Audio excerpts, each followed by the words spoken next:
लोग मुझे चाहे जिस नाम से पुकारें, परंतु जब मुझे ऐसा लगेगा कि पुकारने वाला मुझे पुकार रहा है, तब मैं अवश्य बोलूंगा और रहूंगा मैं वही जो मैं हूं। मैं कभी न समाप्त होने वाला समय हूं। मैं चहुमुखी सृष्टा हूं पार्थ।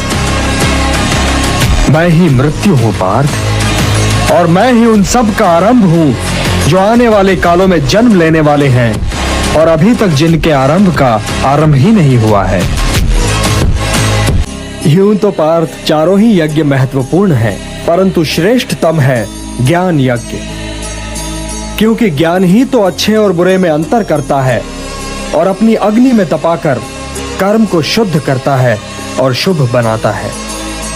ज्ञान ही तो कर्म के उत्कर्ष का चरम बिंदु है, और ज्ञान ही तो तुम्हें मोह बंधनों से मुक्त कराएगा पार्थ। हे पार्थ, पाप के सागर को केवल ज्ञान की नौका ही पार कर सकती है। पिताश्री, मैंने उसी के लिए इतने दिनों से यम अस्त्र बचा कर रखा हुआ था। आज मैंने वही यम अस्त्र उस पर छोड़ दिया, परंतु लक्ष्मण ने एक ऐसी शक्ति चलाई जिसने मेरे अस्त्र को रास्ते में ही तेजहीन कर दिया। उसका तोड़ भी विभीषण ने ही बताया होगा। नहीं, उसका तोड़ देवताओं के सिवा इस धरती पर कोई नहीं जानता। तो क्या लक्ष्मण को देवताओं ने बता दिया? नहीं, उसे बताने की कोई आवश्यकता नहीं।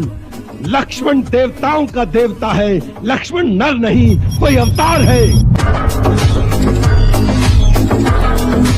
हनुमान चला गया सुषेण की बताई संजीवनी बूटी लेने। हाँ महाराज, हनुमान शपथ लेकर गया है कि यदि रातों रात बूटी लेकर नहीं आएगा तो लौटकर कभी मुंह नहीं दिखाएगा। तो समझ लीजिए हनुमान का फंद कट गया।